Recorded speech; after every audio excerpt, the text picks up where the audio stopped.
Another year, another rebuild. Sorry for the wait, y'all. This is the Phoenix Suns rebuild. I'm gonna think of some slick type of name. Y'all know I have Bully Ball for the Bulls, Wiz Biz for the Wizards. We'll think of something eventually, but I'm excited to start this. A lot of people have been hitting me up about it. It's long awaited. Y'all know how I do in the first episode. We're gonna lay out everything, the foundation, and show exactly what we're trying to do, what we're trying to accomplish, and how we're going to make this team back into a winner. Before we start, though, house cleaning things. As always, I am doing the attention to detail rosters with the Sim Gaming Network sliders. This is always important for me to announce at the beginning of the series because a lot of people end up watching the episodes and they see the gameplay or free agency or the trade deadline and are able to see the overalls and they react. Attention to detail is not the same as the default 2K rosters, right? Attention to detail and Sim Game Network sliders, they prioritize the attributes, the tendencies, and the sliders to create a really realistic simulation and realistic gameplay that has the players and the teams mirroring how they play in real life. So, long story short, you'll see times where you either play 2K or you see a creator playing 2K with the standard default rosters and default sliders, and you'll see things that make you scratch your head. So, like example, I was watching a Click Productions. Shout out to my boy Click. I was watching a rebuild he did for the Pistons, and he got like Devin Booker with Cade Cunningham, and they were in a highly important playoff game, and the game was on the line, and the Pistons with Devin Booker and Cade Cunningham, they tried to exploit a mismatch with Isaiah Stewart in the post on Cam Thomas for a game-winning shot. And Click was like, "What the hell is it?" Like, those are the things that you'll see with default 2K rosters and sliders. Now, with attention to detail and Sim Gaming Network, Kay Cunningham or Devin Booker is going to try to create a shot and win the game for them, like you would see in real life. The best players have tendencies and attributes that match the sliders to make them be a lot more aggressive and a lot more intelligent as far as the gameplay, whether you're simming or you're playing. That's really the best breakdown I can give you.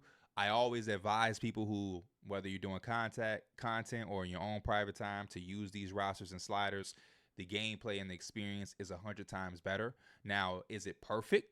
No, because they aren't 2K developers. They're working with all of the tools and resources that they have within the game. They can't go any more in depth than what they have at their disposal. So again, you're going to have some things that are flawed or that could be better.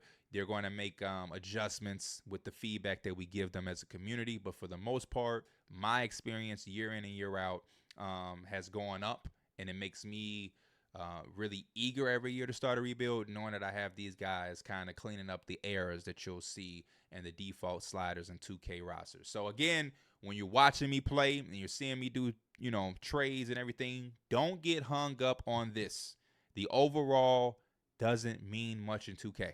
We should know that by now with all of my career, with all of the pro-am and the rec that we play. This number right here does not mean anything. It does not mean nothing.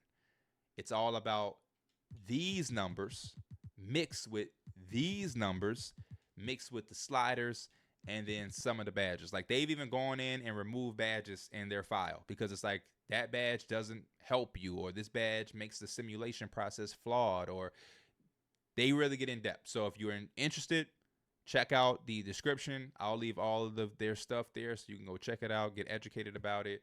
And yeah, that's the breakdown on the rosters that we are using. Now, as far as the plans, the goals, and what we're trying to accomplish with this team, I want to start off by saying this. Usually, this is something I would say in like my press conference interview. Y'all know I usually do my press conferences in these rebuilds now. This series, I kind of wanted to just get right into it, but I'll say it here too. There is no circumstance where we want to trade Devin Booker. We want Devin Booker to retire as a Phoenix Sun. We want to win with Devin Booker. We want to build with Devin Booker. And we hope that he feels the same exact way for the rest of his career. If there, for any reason, is a situation where Devin Booker is not on the Phoenix Suns, it's because Devin Booker asked and demanded to not be a part of the organization anymore. But as long as we run the things, he will be and will retire as a Phoenix Sun. I just want to shut anything outside of that down. Don't expect Devin Booker to get traded. Don't suggest any Devin Booker trades. It's not on our horizon, and we don't plan on it ever being on our horizon. Now, with that being said, Kevin Durant will be traded this offseason. There is a 0% chance that he will return to this team next year. It has nothing to do with Kevin Durant. We know how good he is. We understand how lethal and impactful he is. But for the state of the team and where we are, we have to pick some routes and some avenues to address this roster and for us to find a way to get better. He is the most valuable route that we have. Knowing that we don't want to give up Devin Booker, knowing the Bradley Beal situation and that nobody's giving up a fortune for him, it points to all signs with Kevin Durant being traded to get something back. Where is he going to go?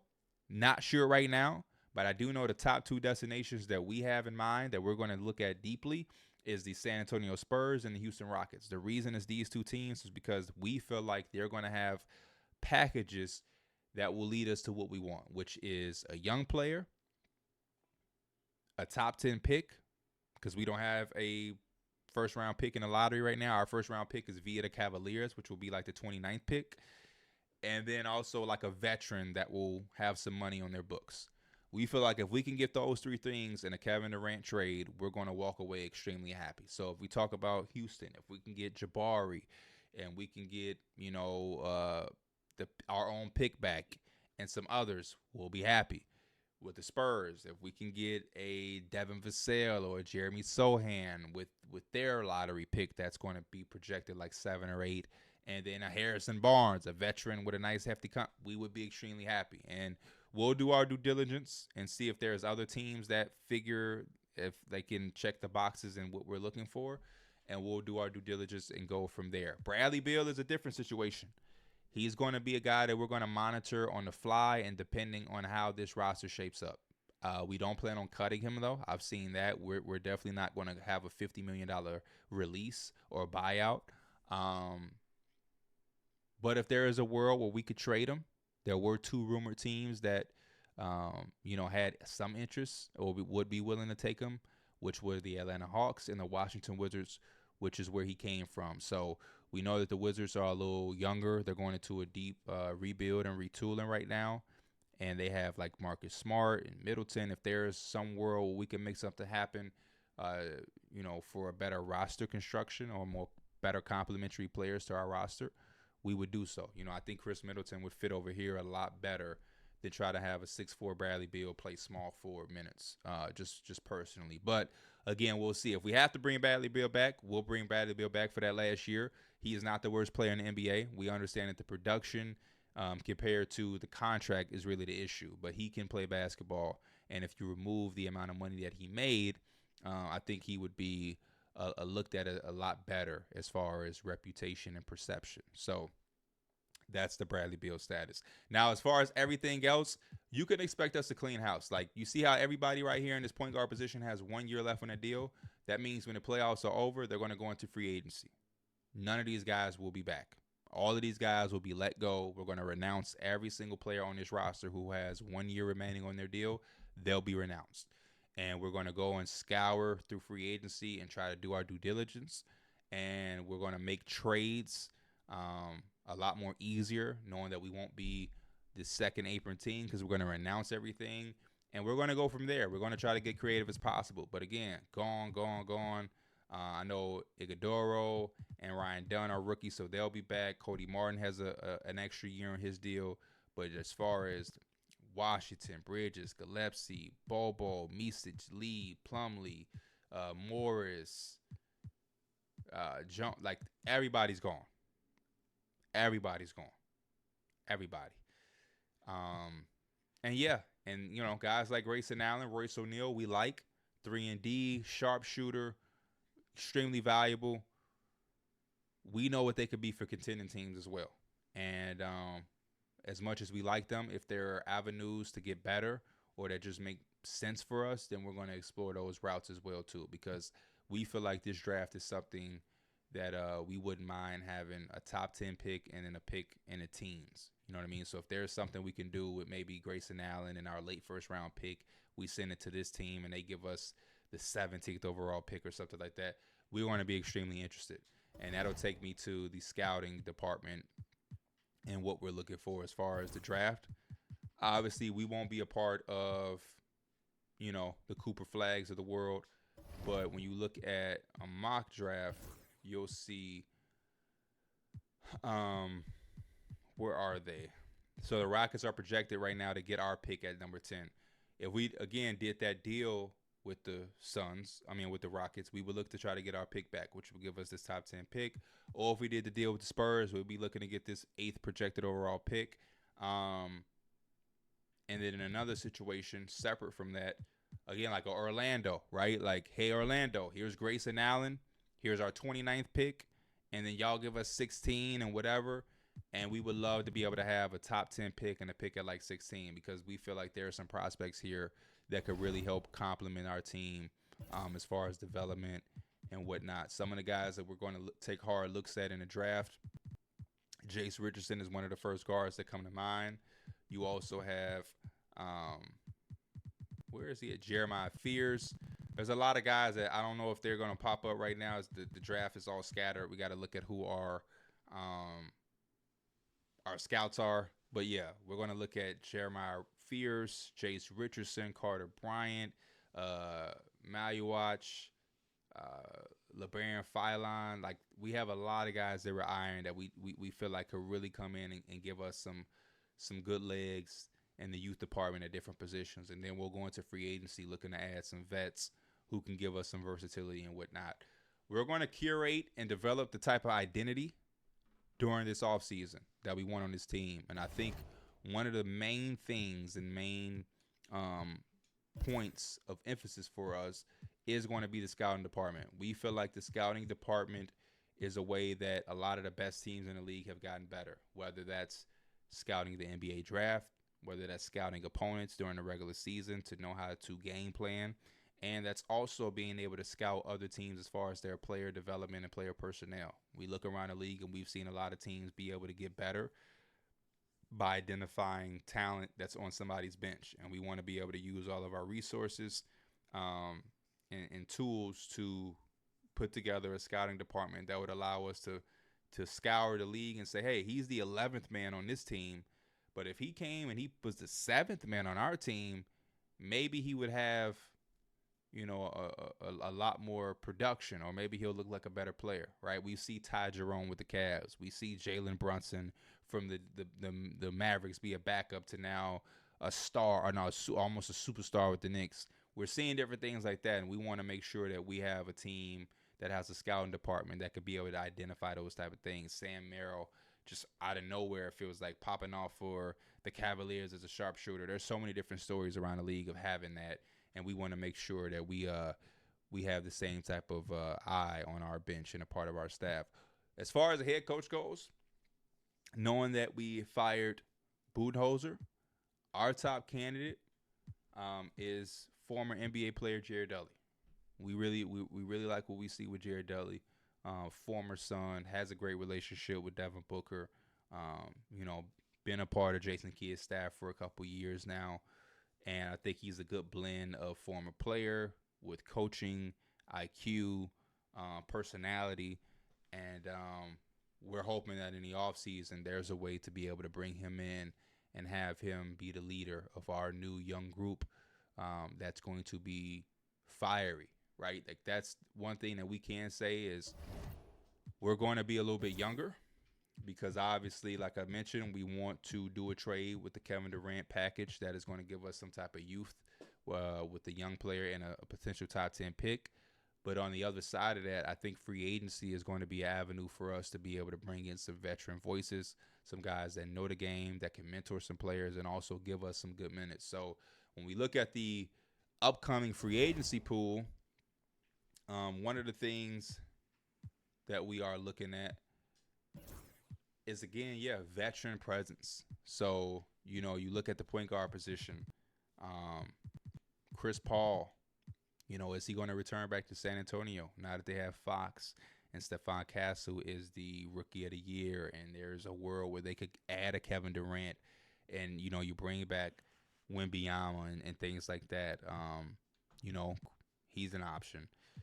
Then you look around even more. You got a guy like Malcolm Brogdon, 32. Obviously has an injury history there, but he's always been a really good pro. He could definitely coexist in the backcourt with Devin Booker, whether he's starting, coming off the bench. But, a veteran that can be a really good mentor on and off the floor. You have a Dennis Schroeder. We saw the production and the impact he had on the young Detroit Pistons team. He's going to be in free agency. Is he a guy that could come in and help mentor a rookie guard if we went that route during the draft? You know, he could start some games. He could be a backup. He's going to be a guy that we have our eye on as well. So we're looking at those type of guys. DeAnthony Melton is another one who I think is a good guard to put in the backcourt like a book. You know what I mean? Could play off of him. Is going to be able to guard, could start, could come off the bench. So there's some options there. Then also you look around and you have the opportunity to get some centers and some size. And that's another point of emphasis that we're going to want to address is making sure we bring in some bodies that can crash the glass, rebound, get some extra possessions, and really take care of business. Isaiah Jackson, Clint Capella. There's a lot of different options out here who, you know, could just put on their hard hat and come to work every day, and that's going to be big for us. So, again, we're going to use the draft.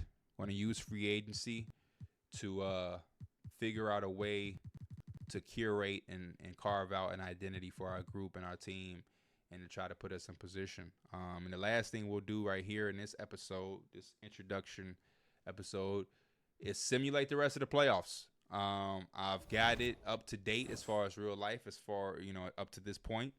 We will all do a forced win for the Pacers because they are the only team that has played a second round game. And this will lead us to have the offseason begin in episode 2. So let's see. I'm going to simulate it by day just to make it a little dramatic. Okay.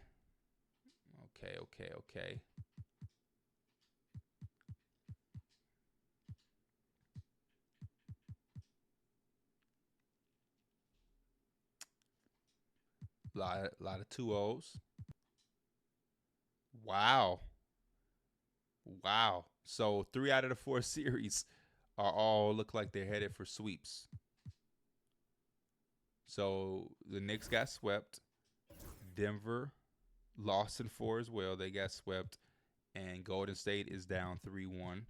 Cleveland is up 2-1 now. Indiana. How bad were these games out here in New York? They won by 9. They won by 12. They won by 13. And they won by 2 in game 3. And then in game 4, they won by 9. So the Knicks put up somewhat of a fight in that game 3. Some of these other ones were a little respectable. And what about Anthony Edwards and the Timberwolves? They won game 4 they lost by 1. They won by 4. Wow. Blew them out 27-14. And then they lose by 1. So they had the one close game. Other than that, they were beating their ass. And then the Thunder, they won by 1 in game 4, 20 in game 1, 2 in game 2, and they won by 30 in game 3. So all over the place. And then over here, 6-point win, 2-point win, 2 points. So we got that's the closest series so far.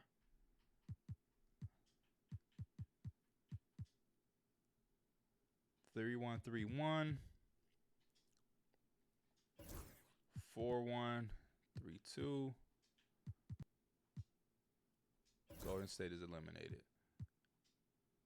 And last game, they went by 7. Anthony Edwards, 24-23. Okay, so our Western Conference Finals is the Thunder against the Timberwolves, and then we have the Cavs versus the Celtics. Long-awaited series between these two right here. Boston wins game 1. Boston wins game 2. 1-1 out there. Boston is up 3-0. Boston sweeps the Cavs. So the Boston Celtics lose. They are 4-8 to 12-1 heading into the second NBA Finals. And let me see what these scores look like. And everybody is healthy over here. So they win game 4, the sweep. They put up 153 points. Wow. They almost won by 20. Game 1, they won by 14 points. Game 2, they won by 5. Game 3, they won by 1. And then game 4, they just laid down 57 and 15 from Jason Tatum. Holy shit. Holy shit, man. Donovan Mitchell, 31. That's nuts, bro. They just like I don't know. We got a 2-2 series over here. 3-2, 3-3.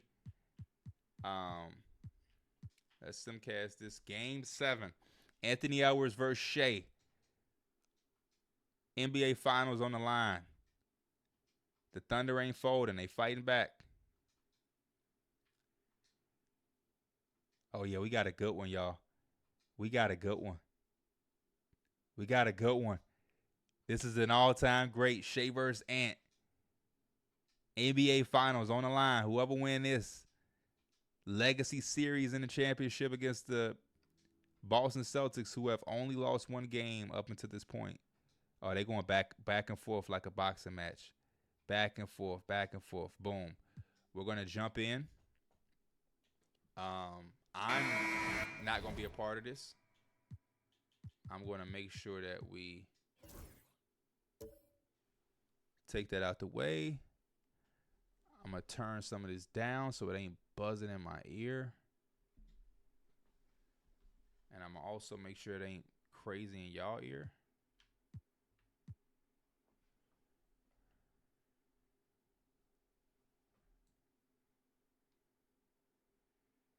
All righty, here we go.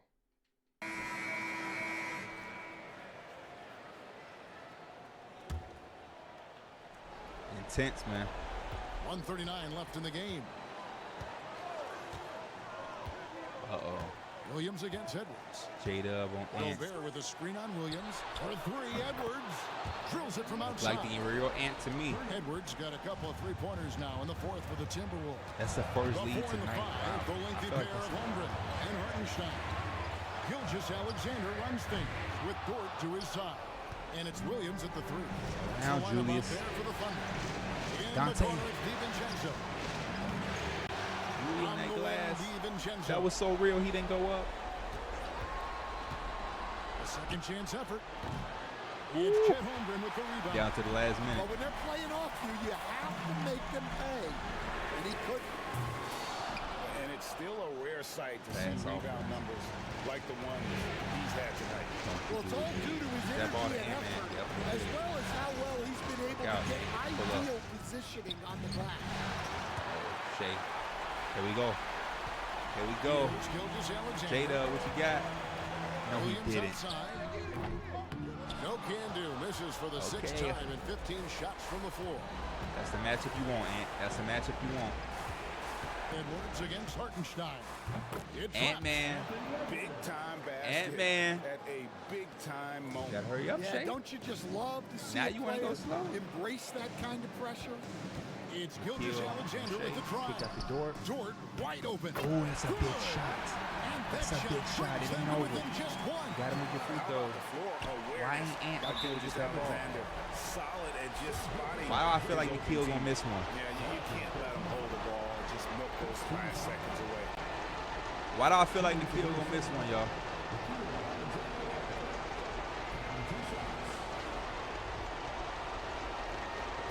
The better Alexander.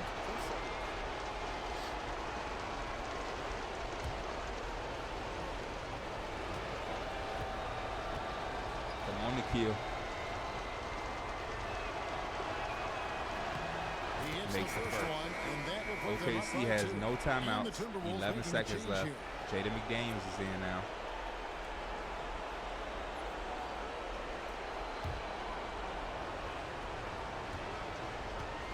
Here we go. Second one is good. Both at the line, and it's a three-point game. Let's see what Shea got. The perfect time to be perfect at the line. Only a three can tie it now. Williams for three, misses the three. And they stop the clock as soon as they can. That was a good look. They also had a chance to foul Rudy.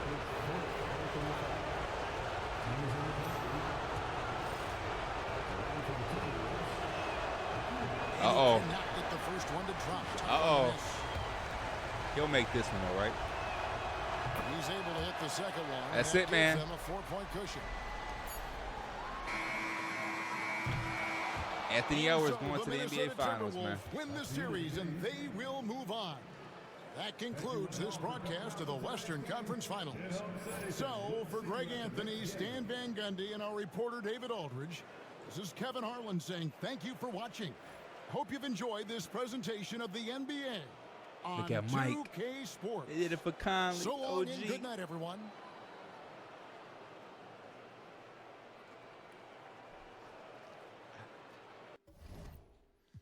Wow. Talk about a legacy game. Anthony Edwards, Western Conference Finals MVP, put up 25 points a game, 6 rebounds, 4 assists, and a steal on 44, 26, 84. So the 3-1 falling, but he still found a way to get the job done. And then Tatum averaged 33, 11, and 5 with a steal and a block on 43, 32, 92. Hey, man, there you have it.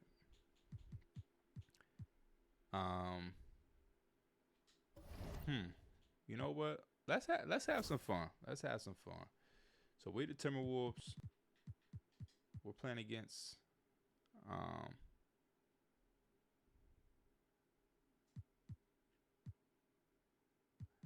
they're gonna play against the Celtics. So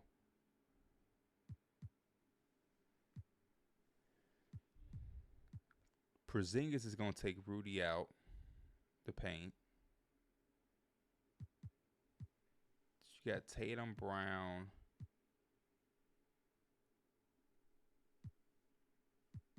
Jaden McDaniels.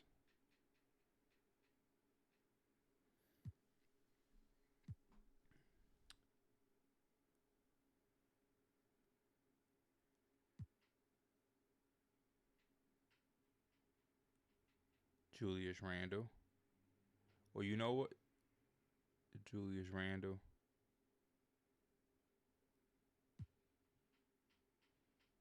And then you could leave Ant-Man here. What I was thinking was maybe you put Rudy on Jaylen Brown because he's their worst 3-point shooter out of this starter 5 group.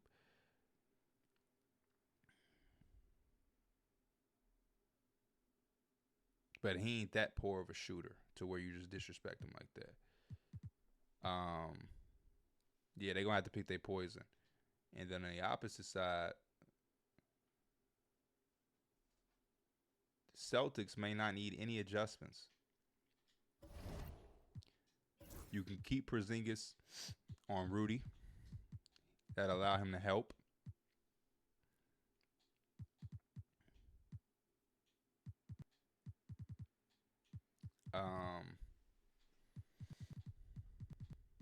As far as Julius Randle, Tatum could stay here. Drew Holiday I will put on. And then, yeah, like they good. Yeah. Now, why did they have Naz Reid up there like he's starting? Let me make sure. Yeah. Nah, this is an 8-man rotation.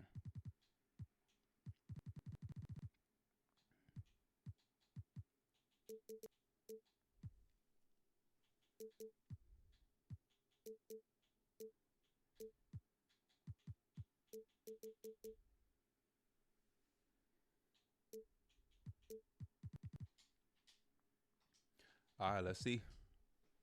Celtics go up 1.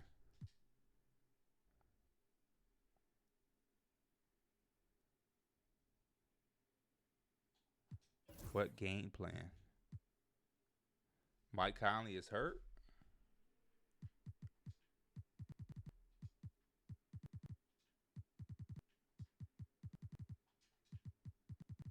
Damn, Mike.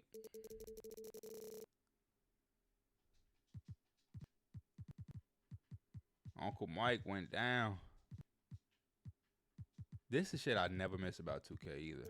Like, doing all this shit over again.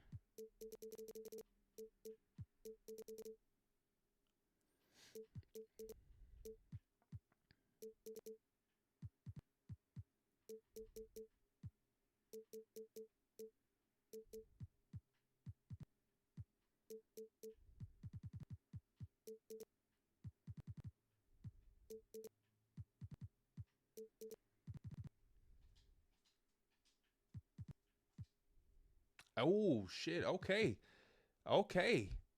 Damn. 153 to 108.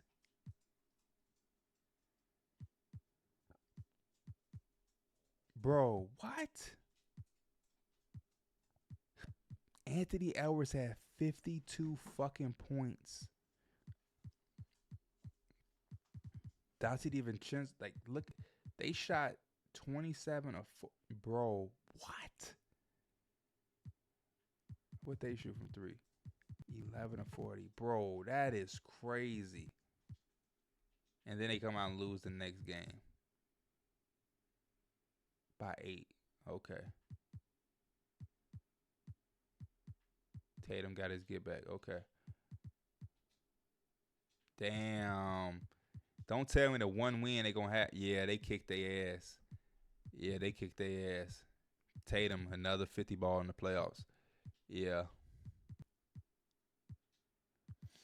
We'll simcast this. Timberwolves playing hard. Playing better on the road for whatever reason.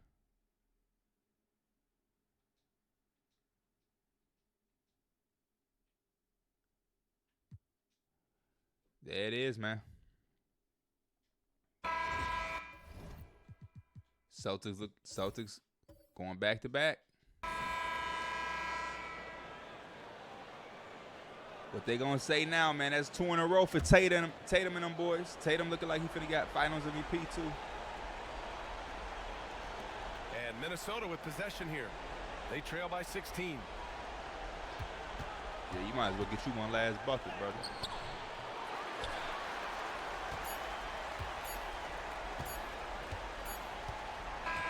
And the Boston Celtics have done it. They are the NBA champions. What an incredible ride. Culminating in a championship. Yeah, boy, Jordan Walsh got the ball. What a team. This will go down as one of the great sports moments in the history of this city. And listen to this crowd. Players talk about Missoula having ball. to tune out the noise. Understanding the work, the sacrifice, the discipline that goes into winning a championship What in the this hell is building. Tatum? Thanks for being. We did it! Dude's dead. He got his Finals MVP. Hey, man, that's episode 1. I appreciate y'all. Episode 2, y'all know what it is.